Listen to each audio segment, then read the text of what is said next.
The name and voice of Gerald Alston is symbolic with one of R&B and soul music's biggest and most iconic groups, the Manhattans. With a career that spans over 4 decades, talking about the past, the present, and the future, is Gerald Alston. I'm Danny Lewis. Now, first of all, let me say that today I am honored and humbled to be here doing an interview with one of my favorite singers in the whole wide world. I mean, the whole wide world, Mr. Gerald Alston. Gerald, thanks for taking the time. Thank you, Danny. It's a pleasure. Now, just go back and give us the Manhattan story before you actually came to the group, because to my knowledge, to my understanding, you're not an original member. You weren't an original member Exactly. of the group. So Yeah. just give us that story. Well, back in 1962, the group was formed. And they all lived in Jersey City, and a couple of them went to the same school. But they basically, I would say they went to school together. And over the years, they started singing. They put a group together. And they used to be the Dulcets. The Dulcets. Dulcet. Dulcet or Dulcet. Dulcet. Yeah.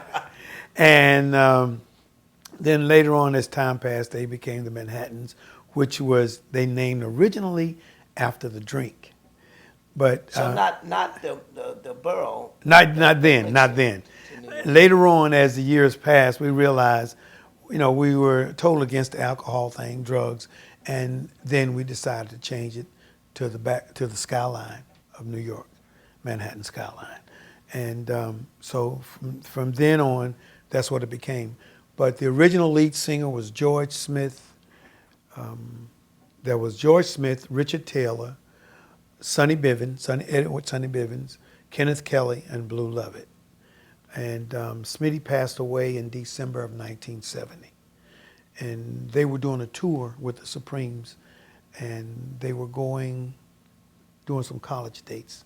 They had a few dates on their own, and they performed at my college. Now you're originally from North Carolina. Right, North Carolina. Where a lot of our great singers come from the Carolinas. That's it. So they were actually on tour. Right. And they played it out. I was going to a junior college called Kittrell, and the group performed there. So my professor asked me, could we use your sound system? And during that time, I had a group called Gerald Alston and the New Imperials.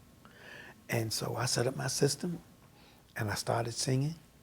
And while I was singing, in walked Blue, the manager. Now, were you actually on a part of the show, or you were just? No, I was just setting up the sound.